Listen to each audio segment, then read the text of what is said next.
Mic check 1, 2. Good morning, people of the world and El Paso. Welcome to the TowerCast podcast, the towering podcast for the towering filmmakers. How's it going, you guys? My name is Juan Flores. How's it going? I'm joined again with the co-host John Eric Castro. Everybody. Yours truly. And with Carlos de la Torre. What's going on? What's up? The director himself. And we got the superstar in the making, Damian. How's it going, Damian? Hello. I love the energy coming in, Juan. You got that energy going, I and there just the picks it host up. energy. It's Throwback amazing. I Sunday. love it. we got the pumped. first guy we had originally. That's true, man. Hey, For episode 1, that's right. A lot has changed. It's like a circle. A lot has changed, but we still have the same people. Eric Sanchez back there. Our main man director, Michael De La O. Our wonderful producer, Austin Young, keeping us young. sexy young. Always. Sexy looking. This is a very special episode. Like I said, it's a Throwback Sunday. And we have some awesome players here to talk about a movie called Ineffable. Ineffable. Hey. Yeah. Hey. Ineffable. Yeah. Number 13 on the Tower 20. What's up, Damian? What's going on, man? What's up, How's Eric? it going? I realized I could never be on like a talk show because all I would say is "hey," just for everything. So for those listening out there or watching, thank you for tuning in. Damian's actually joining us from LA. From La La Land. Yes, sir. From Los Angeles, California, where the weather has been crazy this week. Really? Really? Is it raining or Yeah. what's going on? Windy? No, it's just been super. Yeah, it's been like super windy and cold, but then like hot at the same time. So like outside it'll be super windy, but it's like heat. Really? The guy. Hey man, but I think El Paso's giving you a run for the weather. Yeah. We got snow twice in the past like 2 weeks. Yeah, y'all got snow. My Pretty mom was nuts. sending me pictures. That's crazy. Yeah. Y'all got snow. It's rare, dude, for sure. That's insane. Yeah. So what's up, man? Good to have you back, man. How's LA? Thank you. How's LA treating you? Ellie's been treating me nicely, very nicely. I've been having a good 2020 so far. Good start. Yeah. Trying to think of what's going on in my life. I've been seeing a lot of plays. I just had a really big audition like a week and a half ago, and I'm still thinking about it, even though I should probably stop thinking about it. Yeah. What you think of the Oscars? I loved it. Seriously, I this is probably my favorite Oscars in like Really, the last right? few years. Yeah, because I have the I was so like sure that 1917 was going to win Best Picture because it is a great movie. It is a fantastic movie. Yeah.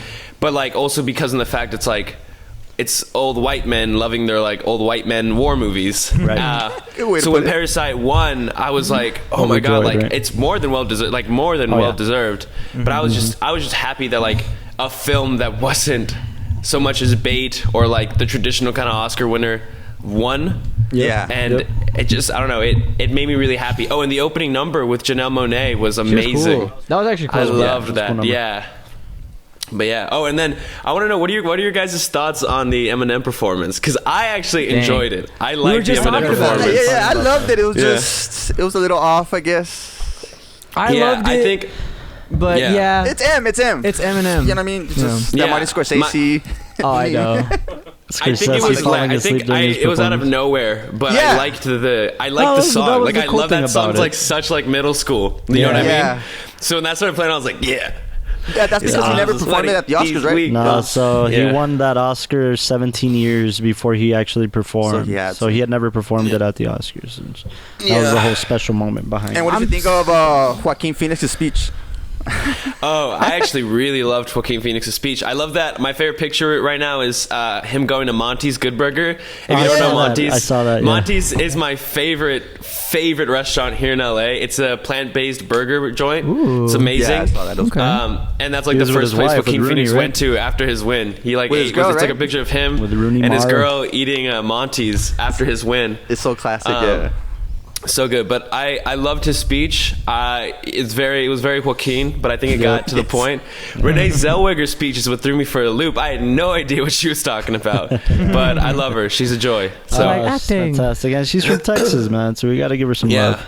You know, I Exactly. knew she was going to win. I saw Judy early in the year, man, and I was already like campaigning for her. I can't believe that was That looks her. like a dope biopic. Yeah, she was fantastic. The film itself was a little weird, but her performance was fantastic. the marketing, I think, was a little weird too. Because Yeah, I it was. remember I saw one advertisement for it at the Beverly Center over here. Okay. Just like one digital billboard for like 5 seconds, and that's all I saw of it. It was like very that's indie. It wasn't supposed to be a very big picture, I don't think. Yeah, and you're in LA, so. You get all the best billboards. Yep. That is true. We get all the best billboards. My favorite billboard right now is that they have it for that new show. God, Jim Gaffigan's in it with McKenna Grace. I think who it is, and it's like Girl Scouts. Oh. Do you know the name of the show? Troop Zero. Troop Zero. It's on Amazon, right? Amazon, right? Yeah. Anyways, it's called Troop Zero. But I love the billboard so much because it's like you could tell that the billboard was constructed from like pictures they took months after they had set filming, because people are wearing wigs in it. People have gained weight since the show filmed, and it's just a very poorly put together billboard. Have you seen the tower one out there in LA? You haven't seen the tower billboard? It's by the airport. It's kind of in the back. Yeah, it's back there. By LA. Oh, fuck you guys. I did ask. I was like, did you get someone to put a billboard up at LAX? Fun fact, I did, when we went to LA, I put a tower sticker at the Chinese theater. Sweet. And I don't know if it's still there. I don't think it is. I've tried looking for it. I don't know where it is, but I've been putting up stickers all around. There's like a pillar. But regardless, I sent Damian like a bunch of stickers and stuff, so I know he's putting them all over town. If you come to LA from McCaden and Hollywood, like this is Hollywood, this is McCaden, this is where I live. Mm-hmm. From McCaden all the way to like the end of La Brea, there's just there's you can find a few like tower stickers on like walls or like that's our guy. stop signs. Little by little, man. Hell yeah. Yeah, dude. Hey, on another note, when I went to LA this last summer, me and Sandra were walking around Hollywood, and I think we were on Sunset, and they were campaigning Once Upon a Time in Hollywood. So the entire all of Hollywood was covered in Tarantino billboards, and Leo and Brad, and like that was an awesome time to be there because they were just promoting that film. Yeah, that was definitely Sunset. I remember when Sunset, all of that strip was all Once Upon a Time in Hollywood. Like no other movie was advertising but Once Upon a Time. Sunset, yeah, that's cool. Some Hollywood trivia, everybody who's listening out there. So let's talk about the film, man. Oh yeah, so Ineffable, yeah. What do you guys want to know? There's a lot I want to know. First off, who? Second of all, why? Third of all, where? Wow. Fifth of all, Cardinals. That's true. Are you okay? Are you okay, man? Yeah, man. Oh, there's a lot to talk about. I was telling Austin about this on the way in. I was like, this is gonna be the most like Carlos de la Torre like questioned. Really? It's one of my longest films. I'll say that much. I think it sits at 32 minutes or something like that. That's what I noticed too. The runtime. It had to be. It was an interesting one. I remember the pages where there were a lot of pages, and I remember you said something to me about, is it too much? Is it too lengthy? But I know that's your style, and I know that you kind of pull from great monologues and long takes, so that's why I was like, fuck no, don't, it's perfect. I was worried because I remember, we had worked on Edge of Desire, right? And I remember sitting with you and Hitzel and going through these monologues and thinking, I had never worked with you guys before. I know you were talented. I'd seen your reels and stuff, but I had never seen you do something this long in dialogue, so I was worried. Once I saw you pull off Edge of Desire, I wasn't worried. Yeah, you knocked that out of the park, man. That was pretty good. Glad. Yeah. Thank you so much. He knocked it out in Ineffable, man. Oh, he did. This is also. Thank you. No, honestly, man, you guys both really came together on this. So this was a very special film. I was rewatching it this morning, actually, and amazing acting, dude. And it actually. I just remember two key things of the, I guess, like inception of this film. I'll say three. The first thing being, Austin and I were at a Taco Bell on Mesa, and I talked a little bit about this on the At a Loss episode, but the reason Ineffable kind of came about, the idea of like being in this depression that you're having trouble getting out of, was when my dog died. I was kind of like bummed out, and that kind of triggered like these emotions to explore, and I just started getting this idea of like a guy calling a suicide hotline, and I thought, well, suicide hotline personnel, they go through a lot, man. Think of everything they have to listen to, and like, how do they keep themselves sane after hearing people like tell them, I want to kill myself, like, help me. They have to be really strong emotionally to be able to handle that. So I tried exploring that feeling, like they're human too. So they have to have emotions about their own lives that they're not talking to anybody about, you know? Especially hearing all these other ones. Yeah, so I wanted to explore that feeling a lot. And I pitched the idea to Austin. I remember saying, like, hey, dude, I have, this guy, he's on the edge of a cliff. He wants to kill himself. And then he calls a suicide hotline. And he was like, I can't are you okay, man? How did you think of the cliff, man? That's a perfect setting. I just love shooting at that spot, man. I've shot that spot for like 3 or 4 different films for Tower. I love it, man. I love that with the lighting on Damian. I want to squash this this idea of you always being the lovey-dovey guy, because you're really more versatile than you think you are. And I think this one, and I really think that this one like showed it, because it's really it's just really like introspective. Like Damian's character, like he just opens up like, yeah, this guy sounds like he's about to drive off that cliff. Yeah, and it's a good script, man. I think you can hear me. That's what I think. Why was the mic off? Anyway. Yeah, no, I had that. I think every Carlos de la Torre film is a breakup. It's just, is he breaking up with life or a girl? See, there we go. That's good. That's good insight. You can put something different behind it, but that's not a bad idea. It's actually a little on the nose, man. Like if you think about it, I don't know where I heard it, but I've heard somebody tell me when you break up with somebody, you basically go through a sense of mourning. You're never going to see that person again if the breakup is real, right? So they're dead to you. I mean, so you really are kind of going through your period of mourning, and it's just capturing that emotion. Capturing kind of that emotion, right? The other kind of thing I remember about it is I read this in a class, and I remember Castro being so pissed off because for this one, because it's such a good script. Because I had already cast the Damian. Right now, Damian, I'm all about competitive, man. I'm not jealousy. Yeah. You pulled that. It was good. Thank you. I remember reading the script and I was like, man, this is a challenge. And then seeing the visual, you doing it, yeah, that's pretty good. Thank you, dude. Thank you. That's probably one of the hardest. Yeah, it's probably one of the hardest things I've done, because it was so dark, and it's not like since it was a short, and because like it was a lengthy short. Mm-hmm. It's not like you're filming a feature where like, you'll be doing like this really depressing scene, and then but like later you'll be doing like something more lighthearted or like something different, where this was like for the entire shoot was just like dark, lengthy, like these words circling in your head. How did you get into it, man? Just thinking about just putting it on drive and going for it. I don't even know. A lot of it's music. A lot of it's always music for me, but it's very much like that. I think if I wasn't around, like, I love working with Tower because you guys, it's always like hanging out with like the guys. Like it's like hanging out with like the dudes, Hell yeah. But if I didn't have that environment of like camaraderie with you guys, that to like, kind of take me out of it after a take, it definitely was one of the hardest things. Because something people may not know, if you haven't worked with me as a director, I love long takes, and I don't breaking that moment.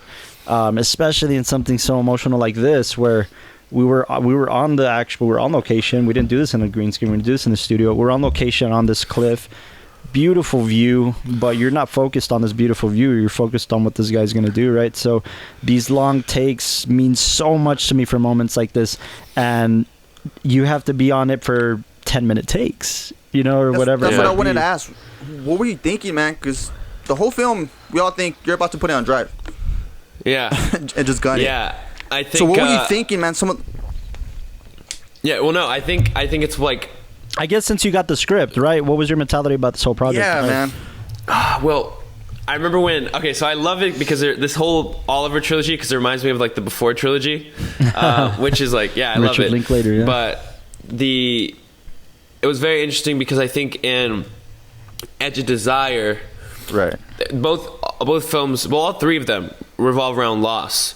Right. But in Oliver's case, his themes of loss, like in the first one, Edge of Desire is like this loss of a girl, and it's the loss of the opportunity and chance and what could have been. Right. Where in this one, it's the loss of even having that, like the loss of even seeing change or seeing opportunity. It's a whole new step below it. There's a whole new bridge under it. So it's like, when I was thinking from script was like, fuck, like I'm not gonna be able to do this because it's like it's too deep, it's too heavy, the monologues are so long, like I'm gonna fuck this up, Carlos is gonna hate me. Typical stuff. And then shooting day came, and I think while we were shooting, I realized it wasn't about, oh, this guy's like suicidal, this guy's gonna kill himself. It's this guy is calling because he wants help, and stand by. Yeah, sorry. And he wants that help, and he wants that light that he once had again. Yeah. And I think it was a stronger choice to want that light and that choice than to just be like, to already be like full of despair and nothingness. Right. So it's like the desire in it, the edge of desire. You have to understand that this trilogy was never a trilogy until we finished filming. I mean, when I first developed the script, I remember Ineffable being different characters, like different names, a different film entirely.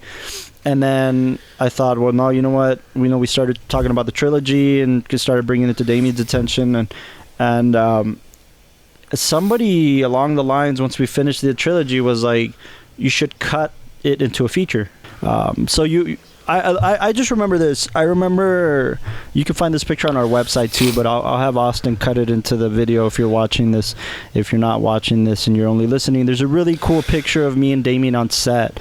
It's one of my favorite pictures, man, because we're inside the car. Oh yeah. And we're talking. And I have like my headphones around me, and we're just talking about the role, and we really got into dissecting Oliver. Yeah. That kind of just defines this shoot for me. It just defines kind of the collaboration we had on this. Collaboration, definitely. I always tell people, with good reason, that Castro's the De Niro to my Scorsese, and Damian's the Leo to my Scorsese. I'm jealous, man. I'm jealous, Damian. Don't be, Eric. Nah, you're good, man. You're good. You keep me going. That's good. Yeah, but it was an interesting film to tackle. On Valerie's side, we shot at the Wells Fargo building, which is really special. Yeah. It was really cool. Shout out to Valerie, by the way. Shout out to Valerie, man. Shout out to Valerie. She I was hard to work with. She lives up here in LA now. We rented out an office there for a day. Oh, really?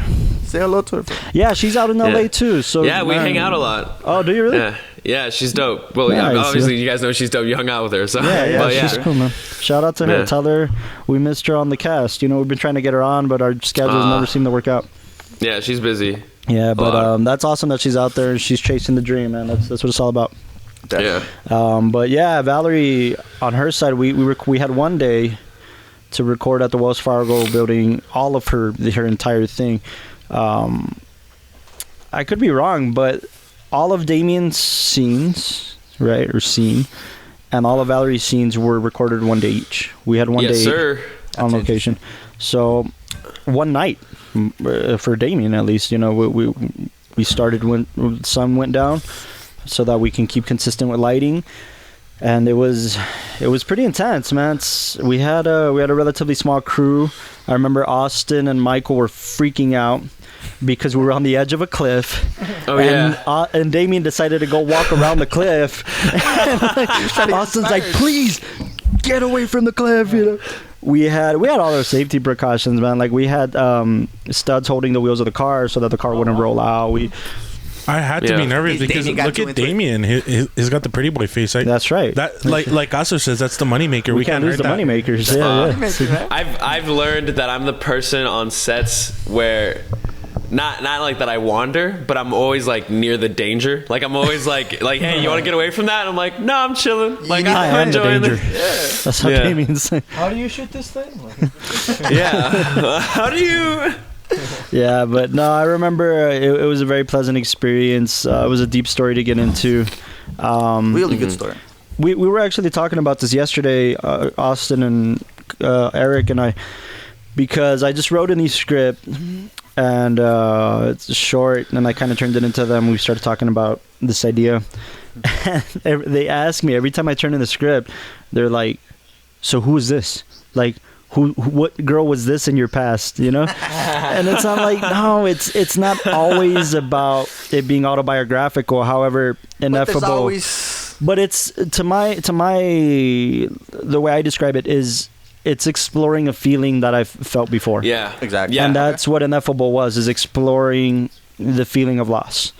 that idea of exploring something you felt before and not necessarily being autobiographical is something like I like you just clicked in my mind. Recently I've been like really getting into songwriting and a lot of it, and whenever like, you know, like I'll play something for friends, or like I'll show them something, they're like, oh, well, who's this about, or like, what's the story behind this? But sometimes it's not even like about your life or something. It could just be like a theme that you resonate with, or like something you've seen, you know, or something you've experienced like years before. Exactly. And but I think that's the beauty of mediums like this, where it's like you can explore those in a much more real way. Yeah, hey, for man, sure. I didn't know that you sing. Do you play instruments or what? Yeah, right now I'm proficient in the piano right now. I wouldn't say like I'm like super proficient, but yeah, a little bit of guitar as well. And then you sing I'm barely too? getting into guitar. Yeah, I do. I have some stuff dropping this summer, so triple that should be threat. exciting. Nice, man. Triple You need all that, man. You need. Insane. This is stuff I'm gonna be receiving first, right, Damien? Yeah, this is stuff you'll be receiving first. Thank you.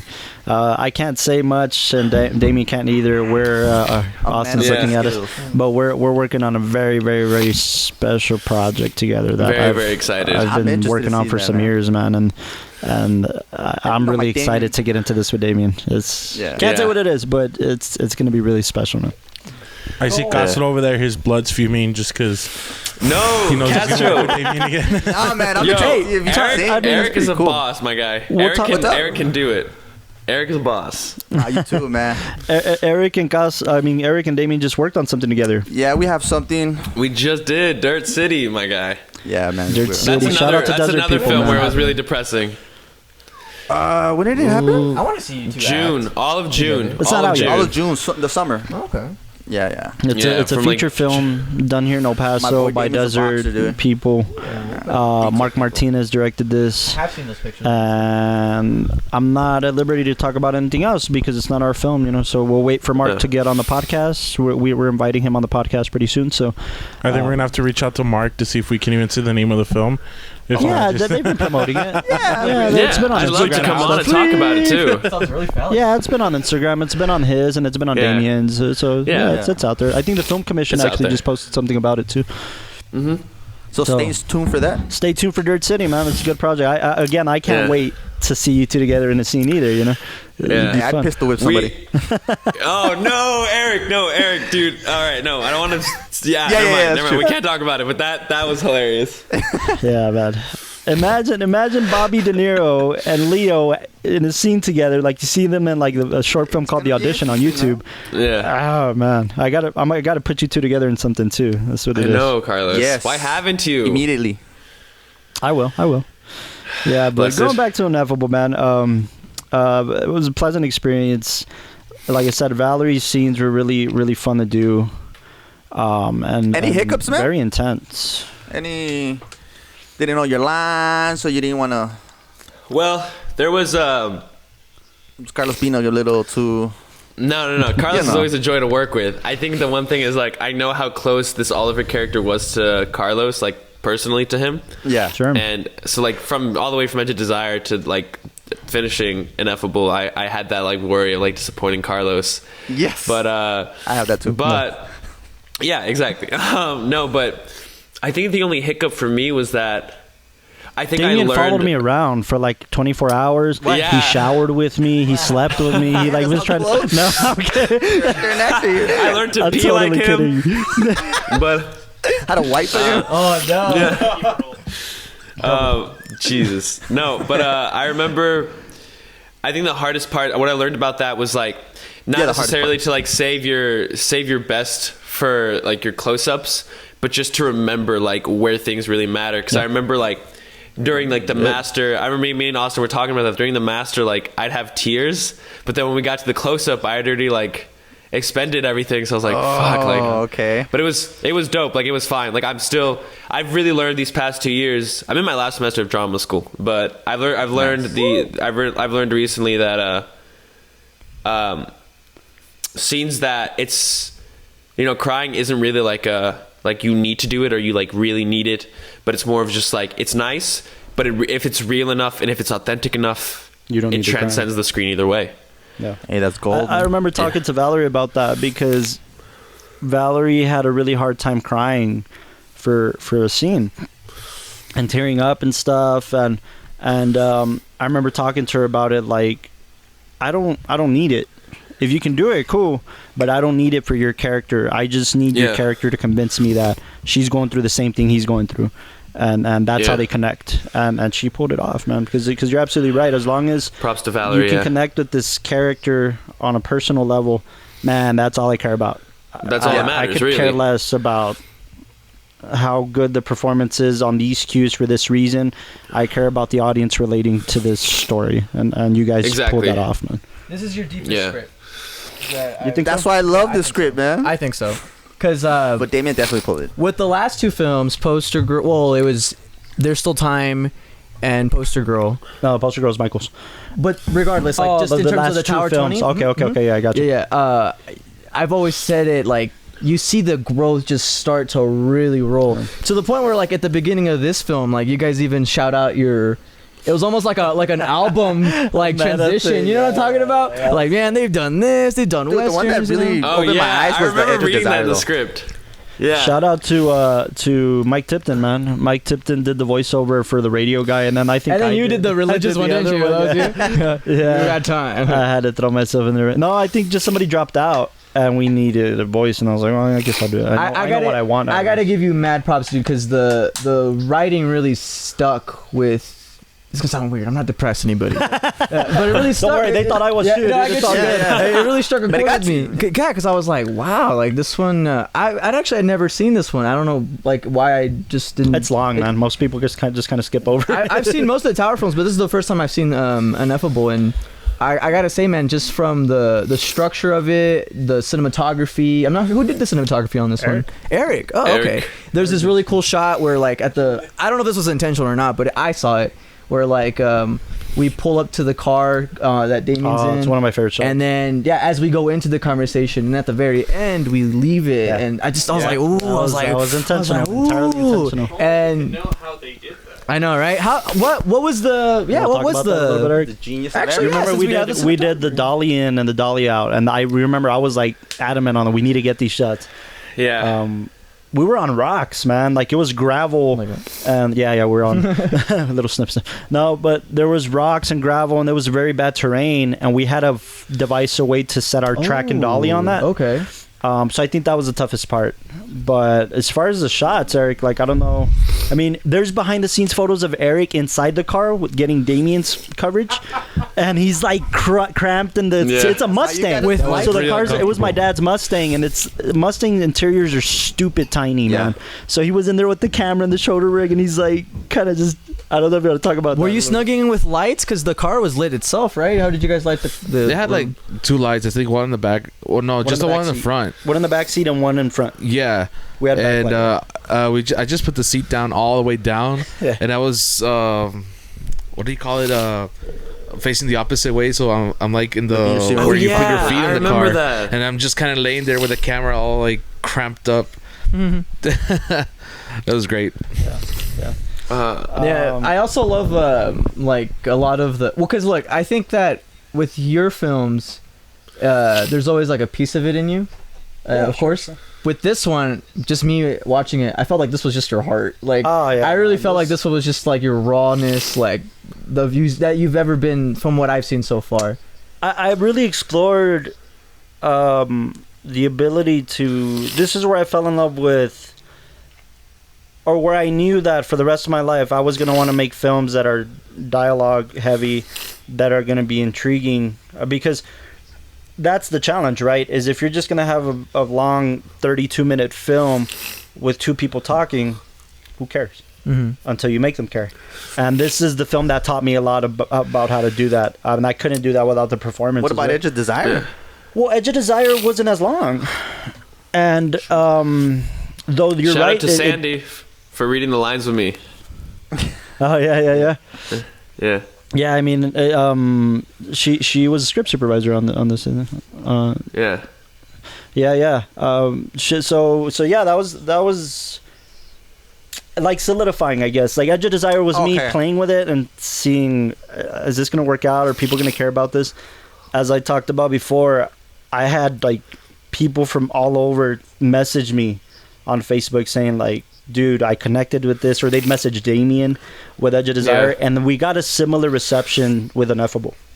Like people just like, hey man, I remember felt me that. walking out of the class. Yeah, I remember walking out of the class like, damn, I gotta step my game up. That's a really good script and really well performed.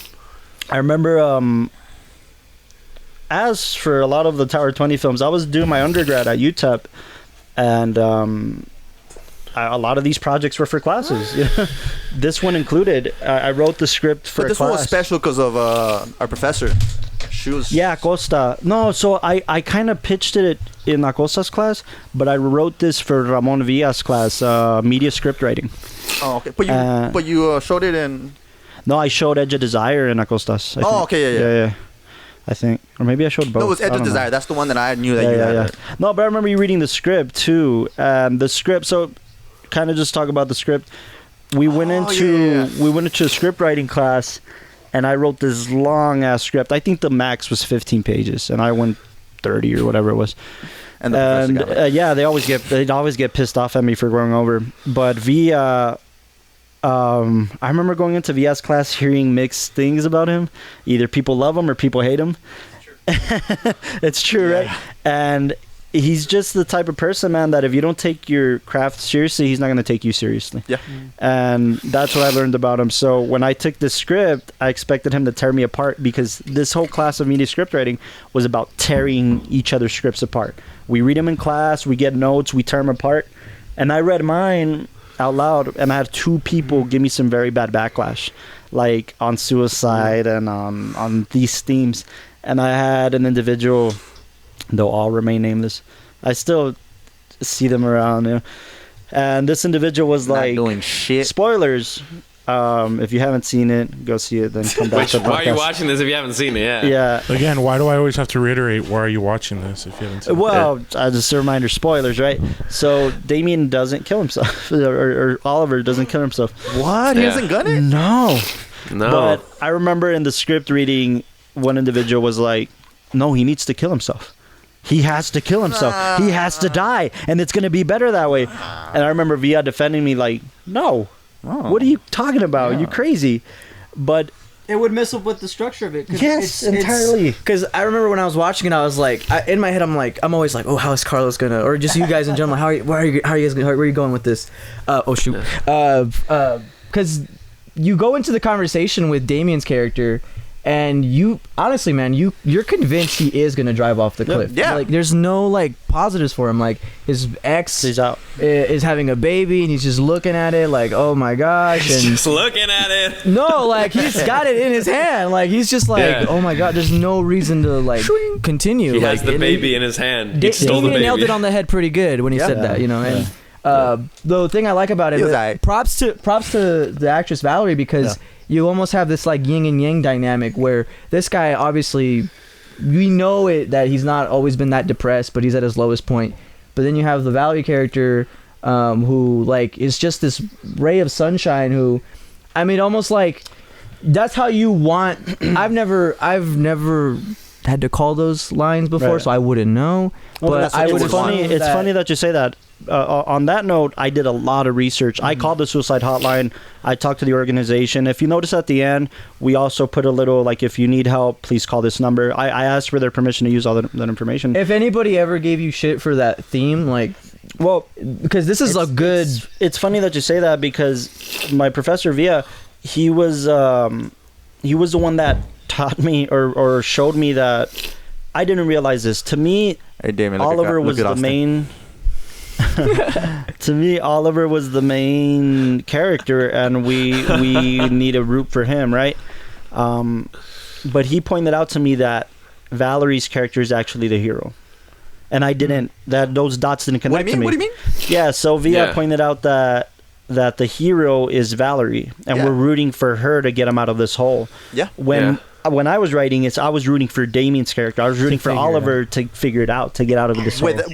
But yeah, I also agree with you, Carlos, about like the rooting for Valerie's character to kind of pull through in the end. Because I remember reading the script, and it's like, again, like he's yearning for hope as much as his desire is to like get that help, she has to be the one to deliver it towards him, and that's really what he's waiting for. Yeah, and I didn't realize that.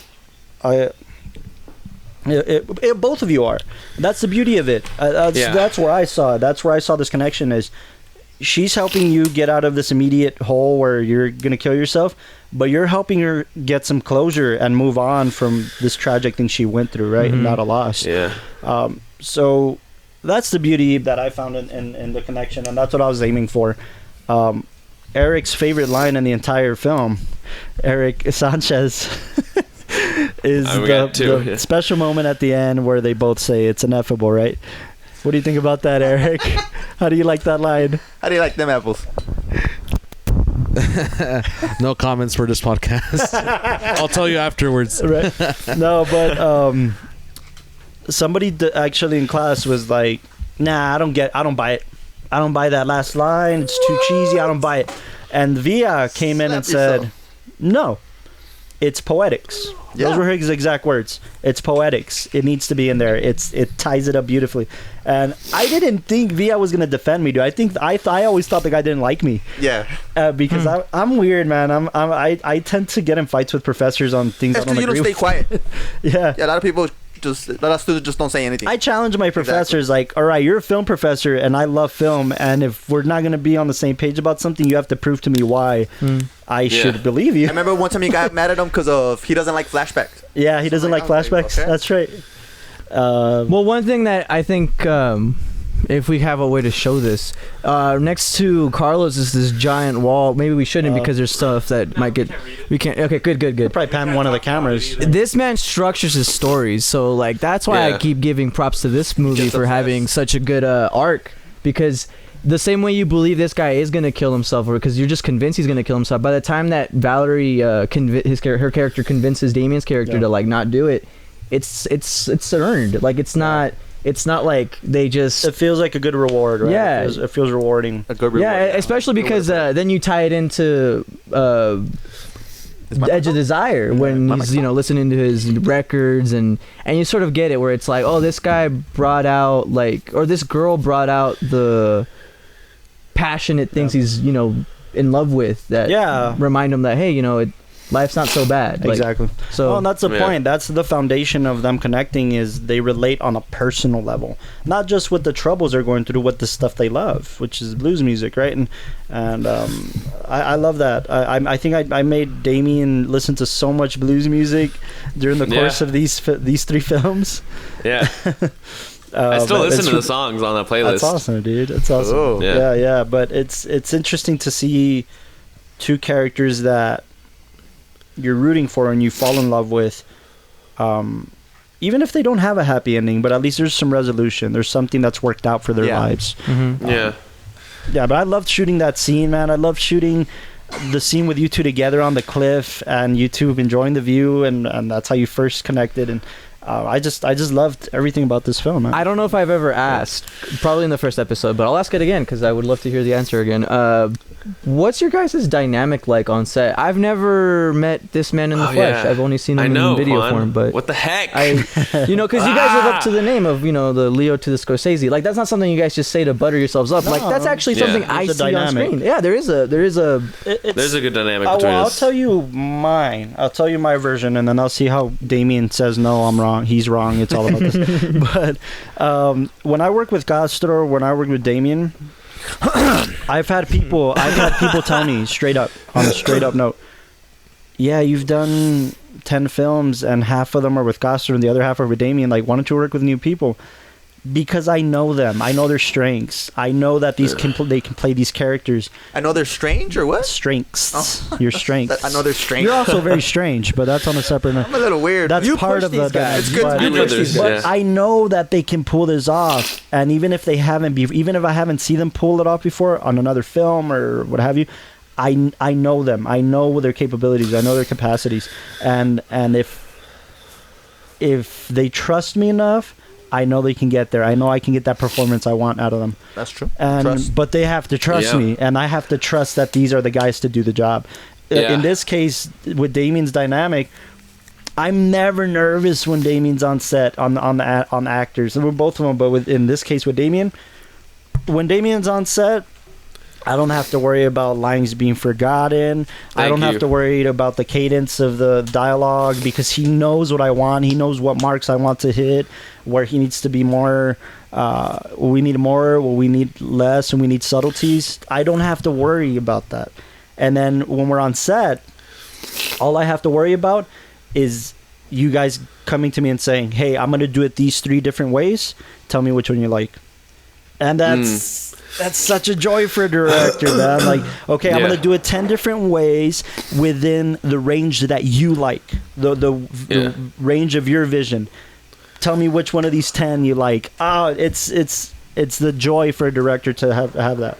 Well, but that's my thing, Damian. I don't know. One thing about Damian that I've worked with is that he brings the intensity. Like, you've worked with other actors and actresses. He shows up ready. I remember when he showed up for Dirty City. I don't know if Dirt City. Yeah. He was kind of like in character. I was like, yo, yeah, we should do this. And he was like, yeah, all right. Because that was his character. Yeah, you're doubting what I'm saying, remember? Yeah, I remember. I also remember you. So that got me you recommended The Fighter to me. Yeah. And I remember I wanted to be like, fuck yeah, like The Fighter. Like, I'm excited. You wanted to be like Bell or the other guy? Yeah. No. Well, he was recommending the movie to me, and I was like, I want to like really get into the movie with him, about the movie, but I was like, yeah, no, it sounds good. Just like he was interested. I was like, all right. So he's doubting everything I'm saying. Right? That's but I agree with Carlos about before you even said anything. The word trust was going through my mind, where it's like all you can really ask for or wish for from a director is full trust. And I think a lot of directors, like once your actor has that like reassurance that you trust them, that's when they do their best work, because they're not afraid to try. They're not afraid to fail. Like every actor has to fail. Like you have to not be afraid to fail, because then you're not going to get anywhere. You're going to do like some really like stable, like condensed acting where you could just be out here, you could do something special. And it's, if you have that trust from your director and that comfortableness on set, that's when magic happens. And that's like when I do my best work. And so, but since Carlos trusts me so well, it allows me to explore and hopefully give him the results that he wants. Yeah. Very well put. For sure, but it's the reciprocal, man. Like I feel like you trust me. You guys are gonna question these motives. You're gonna question why he should. I'm just asking before I jump off the ledge. You know what I'm saying? Well, exactly. That's yeah. Like you have to question. If I'm gonna tell you, focus on this word more than this word. Give me more of a punch on this word than that word. Yeah. You might question it, and that's fine, but you're not gonna question the final result, and that's all I need. Yeah. Carlos goes sicko mode when he's directing. I don't mean that in joking. No. I don't even mean that like joking around. Like he really does. Like he turns into like this whole different entity. Where he's I like the feeling of walking on set and everybody being happy to be there because they believe in the story that much, and that's why a lot of people don't, when they have table reads, it's just with the actor, just with the producer, maybe the cinematographer's there. I want the whole crew there. I want the whole crew to read the script. So I want there's people who are closed off about that. Like, nobody gets to read my script until it's, and I like everybody there. I want everybody to care about the story as much as I do, because otherwise it's not going to work out. And when it comes to walking on set, they tell stories about when Scorsese walks on set, he brings this presence with him. And I'm not talking about me. I'm talking about when, like, I'm on set and Damian comes on set, Castro comes on set. Like, that's what you strive for. There's this energy that they bring with them. And trust me, we're all aware of what you're doing. We're all aware, man, because you're the one leading us. Yeah, you're the genius, my guy. Exactly. No. But that energy is what I'm talking about. When you have that energy on set, man, the film it basically makes itself, and I think that's important to note. Those dynamics, man, that's really important. Don't be afraid to work with an actor more than once, especially if you love what they're doing. I fight with other production companies for Damian, man. I fight with other production companies for Castro, man. Like, I need these guys on my sets when I do them on my sets. Like, on this very special project we're working with, me and Damian, I'm actually working on a very special project with Castro too. It's crazy, but I'm two separate projects, by the way. Sing. But sing, yeah, we'll leave it at that. Okay. but the mystery. What I'm saying is, like, I told Damian, like, I know everybody wants you. I know you're getting offers in LA and you're getting plays and you're getting auditions. Sweet. And in El Paso, everybody wants to work with you. I need you to be available for this. And Damian didn't question, didn't bat an eye. He was like, nope, I'm here. Tell me dates. I'm there for you. I'm locked down. I'm locked into this project. Hell yeah, man. Swinging. So 100%. I love working with Carlos. Like, no matter what. Carlos, the whole Tower Productions is like a joy to work with. You guys have Austin, a professionalism. Everybody, Eric. Yeah. you haven't met Delao, Yeah, you haven't met Delao. You'll meet Delao. I know. I'm just sad about it. But yeah, but you're over there doing work, man. Keep going. Yeah. I'm excited. Again, like musical stuff. I'm dying. Like, cause all week I'm like using my voice and like. That's so cool, man. You got so many skills. It's been a challenge, but I constantly think about. Well, I don't want to get too into it because I don't want to talk about the special project, but it's teaching me a lot of things, and hopefully I can put to use later. Yeah, man. As long as you're learning, man. Hell yeah. And, I've seen you grow, man. Like I remember when Damian was first leaving to LA for drama school. Were you still in high school when we did these films, Damian? Yeah, I was in high school. Right? I was in my senior year. It was his senior year of high school. Wow. Yeah. Damn. I would go from doing UIL rehearsals to going to the cliff to shoot with Carlos and Austin. That's what it's about, man. Hell yeah. But yeah, I mean, I just think that's impressive, and your growth has been crazy. If you haven't seen another thing I've seen Damian on that's very impressive, not just Damian, but his the rest of the cast that worked on this was a web series. You guys shot in Chicago. Hot Summer Days. Hot Summer Days, man. I'm still really impressed with that show and your coworkers, your actors, man. The ladies that pulled this show off, and Damian flew to Chicago to do this show, and it was fantastic. I've seen his progression and his growth as an actor, and he's skyrocketing. It's amazing, man. You're gonna see Damian on the big screen soon, man. You're gonna see him on theaters and New York and Broadway, and you're gonna see him everywhere, and it's gonna be awesome. Thank you, Carlos. Keep that passion, man. Keep it. Thank you, man. Don't lose it. Don't lose it. I think I was talking to Carlos during because I came home for Christmas for a few days, and me and Carlos talked about the passion and being in LA and like what it kind of does to the passion. But exactly, life hits you. You're over there, you know. Exactly. The reality hits, but you have to be reminded of the passion. Like you have to find something that inspires you. There's an acting teacher named Adam Chambers who his idol, like his motivation his whole life was Kobe Bryant. Like since being out here in LA was Kobe Bryant. Like he applied Kobe's mentality, like that Mamba mentality in sports, to his craft and his career. And when Kobe died, he like did some reflection about like he's like my students inspired me, and like you know like my passion for my craft is seeing their passion for their craft. Sure. And I do think like you just have to never lose inspiration, and you have to find new inspiration all the time. Yeah, it's like the not reincarnation, but when you got to go back into the cocoon, right, and kind of shed your skin and get re-inspired each time with different things, and which is why I love theater, because when you do theater, it reminds you that all that external stuff is really really important. Yeah, but this is why you love it. Like this is why you love it. But I just recently rewatched Birdman, dude, and it kind of reminded me. It's like almost meta, right? Like so you have like theater within a film, but it reminds you of how passionate people can really be about. Did you watch it off of the Oscar bag from last episode? No, I saw it a few weeks before the Oscars.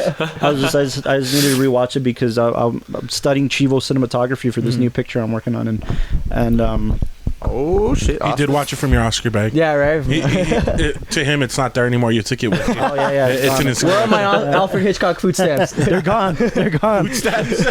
No, it does remind you that people care about this stuff and don't take that lightly. If you're listening to the podcast and you may not be a filmmaker, you may not be a creative, or you may not be an artist, and you're just listening because you love podcasts. Thank you for that. But just remember to support artists and whatever they're doing, because it means a lot to us. It means the world to us to be inspired and re-inspired and have people off the street come up to you, not because you want to be recognized, but because you want your work to be recognized. And it's really important to support artists that way. It means the world to us. That's where we really get most of our inspiration, is that people connected with this story. I want to tell more stories like this. I got into some really interesting films that were way different from my catalog, quote unquote, after Ineffable. Once I wrapped Ineffable and I rewrapped the trilogy, my brain went to, I want to try something different. I did Timepiece and I did all these other films that we'll talk about Timepiece next episode, but they're different, I think, from this.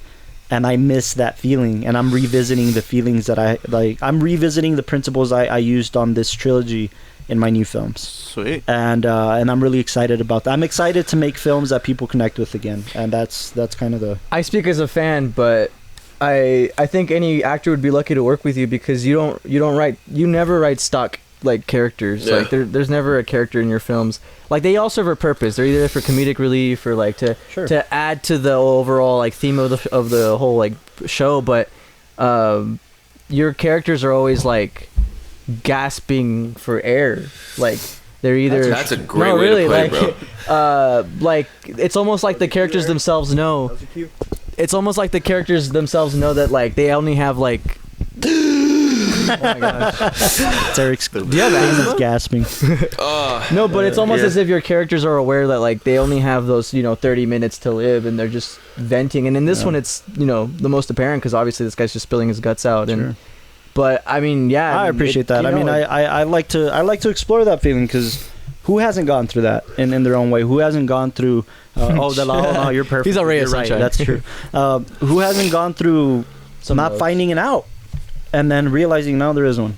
I gotta chill. I gotta find what makes me happy to find that out, whatever that might be. Preach. And to our listeners on Spotify and our viewers on YouTube, I think that since Tower doesn't really have like a series, this one could work as your binge watch. You should totally binge watch Edge of Desire and then At a Loss and then finally Ineffable because it honestly, man, you see this like awesome art because the first film, it's about this guy who just loves to talk on the phone with his girl, and all the passions come out. And I remember telling Carlos this on the first episode. I was like, I love how you just seep through it. Like that's how it goes. Like you just start talking and you just end up losing yourself in conversation. Yeah. And then Without a Loss, it's like a different character, but it comes all together in this third one because the ending, this is gonna sound weird, I always have to compare everything to Star Wars, but the ending is almost like Rogue One, where you see that seamless like it goes from Rogue One to 4. Like this one's like just all the first two movies. I like that. The last few shots, like there's some like, dude, I'm not gonna lie, I geeked out when the record player got shown and it was like a pulling shot. I was like, okay, cool. The record player scene in Ineffable is my favorite to shoot. It's a big deal when people notice. Yeah, that's a pretty good one. Say that again, Damian. Sorry, I couldn't hear you. The record player shot in Ineffable was my favorite to shoot because we used like the dolly as well as like I got to like do like a cool jump over the bed and do the record player. Like it just felt real alive. I don't know. I know that was one of my favorites. Sorry, I don't have any more headphones. I don't have headphones, guys. They're dead. But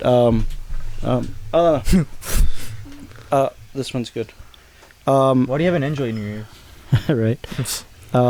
So I remember, I don't know how Eric Sanchez feels as my DP, but those were probably my favorite sequences to shoot too, dude, is the montage. I don't know how I love montages. I love shooting montages. And to me, they make the film. How I Met Your Mother, you think that's what it is? I remember when we shot the record player scene, we cleared out my room and we had to bring this 12-foot track and dolly system into it just to get that one shot that lasted 5 seconds in the film. For sure. And then we did a similar thing when he's watching an old Chaplin film. And I loved having to put a Chaplin film in my film because you can, by the way, it's public. You can use it. You can do public domain. Yeah. But I remember going through that and shooting that scene, shooting that montage scene, and Damian getting himself ready. And I don't know why I do this with my characters a lot, but them going from scruffy to not caring about what they look to shaving and getting themselves ready for this new person that they're going to give a chance to. And I love doing that for both of these characters. On Oliver's character, him finally moving on from this girl who really didn't give a shit about him, and she's living her life. She's married and having kids, and he's still stuck on her. Why isn't he giving himself that opportunity? And on her side, she went through this tragic thing, but live and let live, right? Live and let live and live and let die. And how are you going to take that to the next step? And her getting ready and finally putting these moments of her, a person in a box, and just saying, all right, I love you. I'm never going to stop loving you, but I got to move on to the next thing. That's as real as it gets. Hell yeah. I just saw Shrek 2 last night, by the way, because Sandra had never seen it. That's in there? Yeah, and Live and Let Die is in Shrek 3 when the king dies. Oh, the king dies. Yeah. Anyways, Live and Let Die is in there. Little Paul McCartney. By the way, going back to the Chaplin thing, I don't know why, but that was like my favorite thing to like put together. Because we had to find like the exact spots in the film when we shot. So you guys used the being able to like intercut not only between Damian and Val, but intercutting from the Chaplin film. Yeah. So the Chaplin film was just like seamless. Yeah, and we handpicked that moment because Austin edited this film, and we handpicked that moment because in the Chaplin film, I forget which one it was, Fool's Gold maybe, or. Yeah, it's Fool's Gold, I think, right? In that moment, there's a moment where Chaplin's character, the tramp, he's hitting on this rich girl, and she's not really giving him the time of day because her husband's around, and then her husband leaves, and she gives him the time of day, and then they kind of... we handpicked that moment to kind of... to give something to laugh about for their characters and how they connect on that. And that was one of my favorite moments, too. All those handpicked moments, man. I'm telling you, the records they listen to, the records they talk about. If you're a blues fan, you understand what they're talking about and why they care about B.B. King and Stevie Ray Vaughan and the music that they're talking about. Stevie Ray Vaughan wrote a lot about death and loss. And losing the girl, and that's why it's important to this story, and there's just so much to be paid attention to that we threw in for our fun, right, for our type of thing. But man, I loved making this film. I was rewatching it this morning, and for some reason I haven't watched it in a good 6 months or a year, and then I rewatched it this morning. And I don't know why I always had a bad taste in my mouth with this trilogy. I think because it just took a lot out of me. And I didn't get the results I wanted with one of the films. And we talked about that at the At a Loss episode. But with Ineffable, I guess I had that bad taste in my mouth. And I never wanted to revisit it. And then I revisited it this morning. And I was like, I love this film. I remember falling in love with this film all over again this morning. So bad taste just because I didn't get the results I wanted out of At a Loss, because of how the film was constructed. It was nothing on the performances, nothing on the crew. I was gonna say my bad, dude. No. It was nothing on the performances, nothing on the crew. But I talked about that on the At a Loss episode. It was just me structuring a story that felt like a filler, and I didn't really connect to. I kind of forced myself to tell that story so that I can have this trilogy. But with Ineffable, I fell in love all over again with telling this story with both of them together. And I think it justifies the second one because her character, she starts to vent, and it kind of like makes a clearer picture for you. Like, oh man, okay, like these two, but. Yeah, no, it's definitely the case. What was the reception like? Did you guys submit it to any film festivals, or what was the nicest thing anyone said to Damian, to you? I don't know, Damian. I don't know if you got. I'm gonna see, because I whenever I would do a Tower film, I would get like at least a DM about it. But sweet. No, I think the consensus was that people really liked it. I remember I really enjoyed it. Like, I remember I think I called you, right, Carlos? So I texted you that it was it was like my favorite thing you had done. Like, I was like, blah blah blah, like all this. Let me see if I can find the original text, just because I know I didn't delete it. Carlos, Tower Productions. Is that how you have me on your phone? I thought it was more special than that, Damien. No, I'm sorry. Like that too. You did too. Big Dick Daddy 7. I'm so sorry. Wait, when was it released? It's so many that we don't even know. When was it released? Must have been Damien must have a bitch in 2019 demo reel, no? Like, yeah, it was, because it was December, January where we kind of started releasing trilogy. Did you edit? I just remembered. You broke my heart, Carlos. You broke my heart. How? When there's that little flashback to Edge of Desire. Do you remember when he's like talking about her and it flashes back to like them talking on the bed? Do you remember when he that broke me? And then also like I I remember you saying that a lot when we were making this film.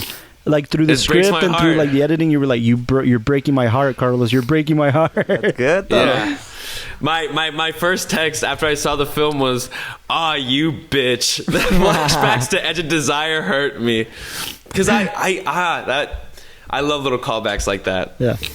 No, it was fantastic. But we did get a lot of those text messages. I think more so on Damian's side than my side. But or we'd get DMs on the Tower page on people saying like, that was amazing, or like I really connected with this, and that was probably the most special thing for me in terms of the reception. We didn't really submit to any film festivals because we were so busy with working on the rest of the Tower 20. For those of you that don't know, in terms of the Tower 20, it was about us working with other people, not just making my films. We started with making my films, right? Sin City Lights and Depth of Field, and that's how we started Tower. At Tower 20 was, I think originally I was only supposed to have like 2 films on there, or the trilogy, and that's it. We started working with other writers, directors, and we got busy with producing. We just got busy with producing other people's stuff that I stopped directing for a good while. Just to make other people's dreams come to life, right, and their films come to life, and so we didn't have time to submit to anything. We were once we wrapped Ineffable, and Ineffable was, or we're at a loss because we shot Ineffable before At a Loss, right? We were already on the next film, like 2 weeks after or whatever. That's it was. True. So it was the snowball was rolling really fast. So we didn't really submit to anything. We showed it all around town, man. We had like screenings with like TriCast, and we had screenings at UTEP and stuff like that. They know what's funny, but we didn't submit anywhere. Yeah. In terms of the reception, but 2020 is gonna be a new year. 2020 with more Tower films, man. What do you think? Because you talk a lot about this journey with this trilogy. How did you start it? And then how did you end it? Like, what did it change you as a person, as a filmmaker? I think it's one of those things where you need this creative outlet, right? You need to express these feelings. And to me, expressing it by filmmaking is the best medium, right? Sure. So if I have this frustration about this feeling that I can't explore by myself, I need to do it through a film. And once I do it through a film, it's kind of like I can let that feeling go. And I feel like that's what it was for, because Damian knows, and Austin knows, and Eric knows that a lot of these moments, there was moments in this trilogy that were autobiographical, because I went through that with a girl at one point, or more so, I experienced the feeling that I wanted to explore. So I think once I kind of explored those feelings, I was like, all right, cool, I can let this go, I can move on. It's almost like therapy. As cliche as that sounds, it's not cliche. That's really how my films feel to me. Like once I explore this feeling, everybody teases me, man. Even my cousin, shout out to Bones. He's out in Florida and he listens to the podcast. That's a cool name, huh? Send his license plate too. It is, right? Yeah. He reaches out to me and he's like, hey man, I was listening on how like a bunch of people tease you about the films you make because they're about love and romance, or they're about breakups, or about this or that. And hey man, El Paso's heartbreak city, man, so right. We need that here, you know. I know. But I remember people telling me like I hear this from my producers, like from Austin and Eric, and I hear this from my friends and my people, but it's always nice to hear this from somebody who's not involved, because I don't believe you guys. I can't. You guys love me and I love you, and you want to make the films I want to make, and that's not going to convince me. I'm sorry. I know what you mean. I hear it from somebody that tells me, hey, like, yes, they all have a central theme of like love and loss and all this, but they're very different. They're very different films, and I like that. I don't care if that's what I do for the rest of my life. Like, I want to explore these themes within different mediums. I mean, I know like I tease you a bunch for like the Carlos de la Torre series. Oh, thank you. The Carlos de la Torre series. But I just feel that like you do notice a difference in all of them. You do feel this sense of like there's variety in characters and emotions, tones, styles, and I really like that you describe them all as it's exploring a different emotion, but one that you've had. Yeah. Because sure. I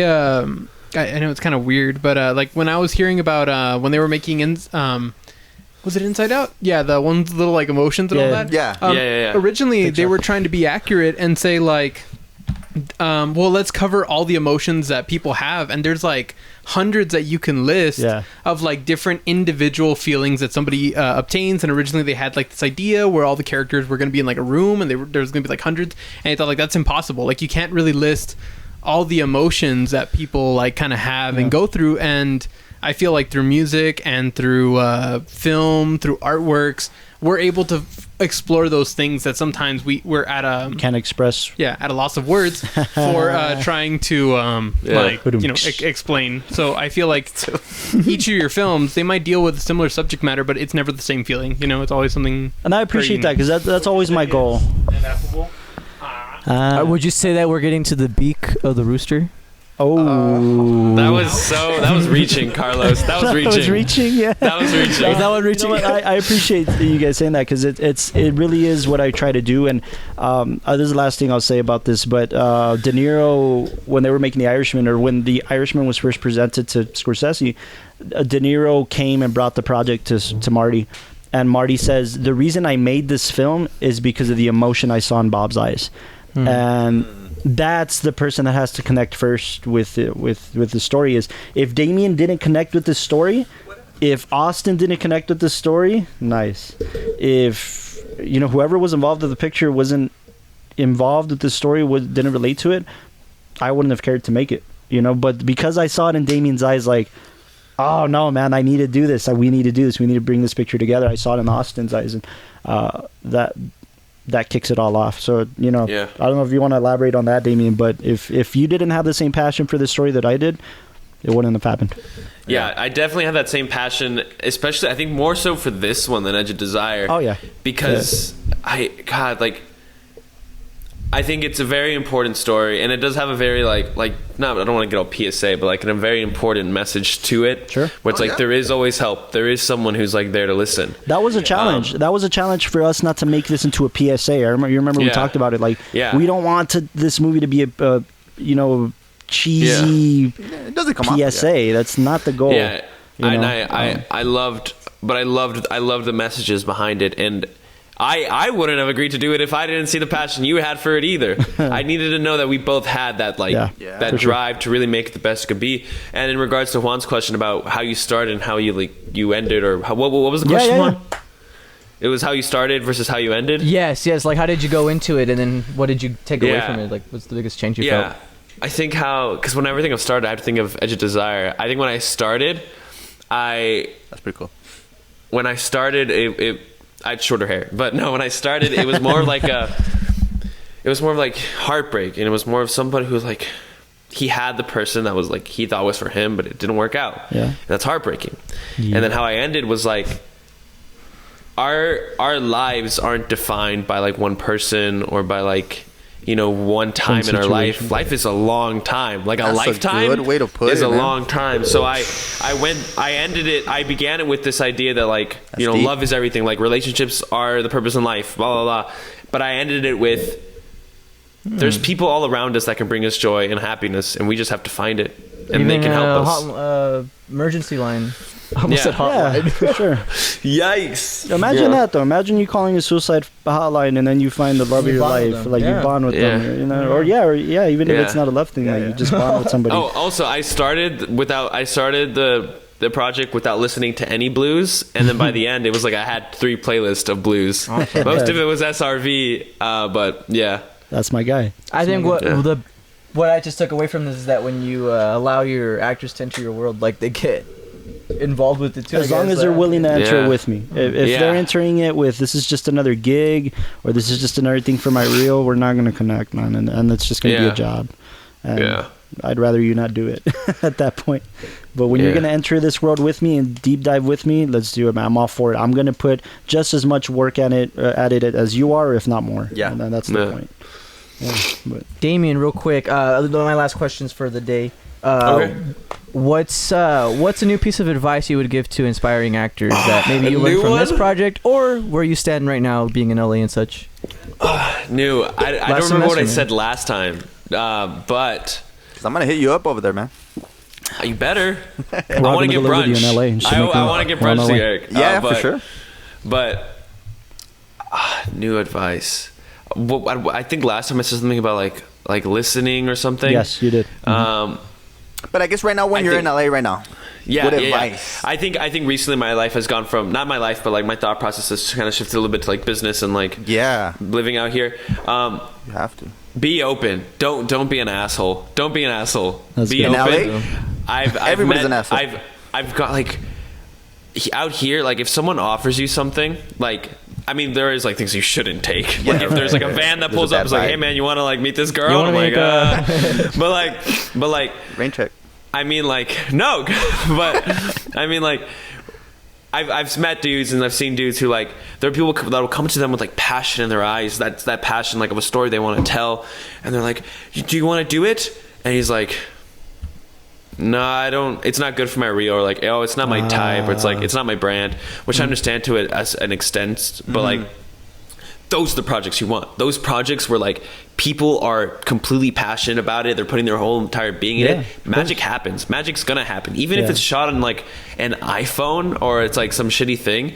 The magic is gonna happen. It's gonna be there. Like, and I love that you're exploring so much more theater out there, dude. Because I know in El Paso, there's all projects are scarce, both film and theater. And theater, when you left, now there's a whole lot more going on. I don't know if you know, but there's a whole lot more going on now. But projects are still scarce, and over there you're exploring theater, and it excites me for the project we're working on, because you doing theater is just gonna boost that project. But I love that you're exploring more theater out there. I've also learned that if you've done all sets, and this is a very broad statement, but all sets are the same. All sets are the same in the sense of like, even if you've gone like a little short, that like there was like the DP was like the director, and then like it's just like these two dudes who like whatever, like a little short, compared to like big huge sets, or like people like that have been in this industry for years. They're all the same. It's the same dynamic. Everybody wants to create magic. Everybody just wants to do their best work, and I think once you have that mentality and that idea that everybody wants the same goal, then you're gonna make something special. For sure. Yeah. That's awesome, man. That's great advice, Damian, for sure. Bro, that was beautiful. This is a beautiful episode. Good energy. Yeah. Good energy. Word of the day. Word of the day today. I don't know if Damian wants to help you out, but that was good beautiful, word of the day. Damian. So word of the day is Ineffable, my guy. Oh, boom! Duh. Drop the mic. Man. Everybody drop their mics right now. No, I'm kidding. Get you in the swing. No, wait, Damian, can you give me a technical term that actors would know but not the common folk? Ooh, and then coming from LA. Technical term. That's so hard. Or something they've told you on set that you did have no idea. Okay. I have two. But for the one about the term, it's also used in theater as well, but also in film. But in regards to what Carlos was saying about like read-throughs, there's some read-throughs, most read-throughs actually, where like you go in and you're not supposed to do any emotions, or at least for you, like you're just supposed to like read it dead cold, because it does allow for more like expression and exploration when you're on set. Right. But I like to emote during my read-throughs, because it shows that passion, and it's not just marking it. And marking it's the term I wanted, is the term where it's like, it's not just marking it, which basically means like you're not just going through the motions, you know, you can like, you know, you'll do like a rehearsal take. Hitting your mark. Yeah, exactly. Right. You're not just, that's where it comes from. It's not just hitting your mark. It's when you're marking it, you're just doing it. You're going through the motions, where sometimes you have to like run, you know, sometimes you just got to like go with it. So don't just mark it. Sometimes step outside the mark. Yeah. That's pretty good word. Exactly. That's good. Marking it. Yeah. Was there a second one that you wanted to add on? That what Eric was saying about a term that I was using on a set that I didn't know about. Caught you off guard or something? Yeah. Google it real quick. I think, because that's the scariest thing, man. The director telling you something, you're like, huh? Fuck. Yeah, I think I've learned a lot of lingo. It's very boys club over here, but I think my favorite term, actually, that I can give you my favorite term is when people say fly the actors out or fly the actors in. I feel like in Top Gun, I feel like I'm playing in Top Gun, like I'm flying in and I'm ready to go. Flying in's a really cool one. I mean, you hear that you hear that everywhere. When I was helping out for the UTEP theater, the first thing I had to learn was flying in rail, because I didn't get that.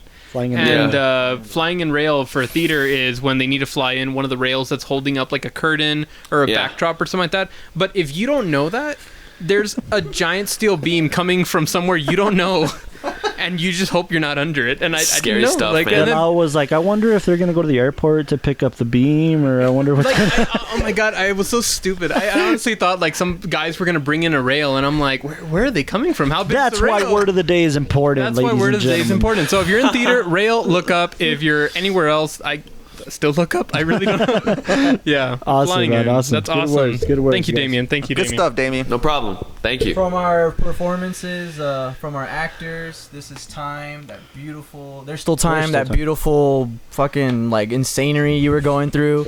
I know. Hey man, you know I like it. I got two like echoes going on. I like it. But from the beautiful performance Damian gave us, an great performance to our female-led movie, Valerie and Precognition, man. Like everyone always sends it, man. So I'll say it again, as I said it before. If you're an actor and you want to work with Tower, I say go for these guys because they're gonna give you a script that's gonna challenge you. And that's actually my advice for actors. Work with Tower. Yeah. All actors work with Tower. That's my advice. Boom. Best advice. Simple. Best advice ever. Awesome, man. Yeah. All right. I guess that wraps it up, you guys. Thank you guys so much for joining us, Austin Young. Before we wrap it up, go ahead. Don't forget to listen to us on Spotify, Google Podcasts, everybody, Apple Podcasts, any podcast app. Facebook, watch us on YouTube, follow Facebook. Us on Instagram. Really quick, I want to give one quick shout out, guys. Fun fact: we have 2 listeners from outside of the United States. Sweet. Really? Can you guys guess from what countries that makes they're it international, from? right? Well, you told us one earlier. I told you one. What, do you remember? No, it wasn't Korea.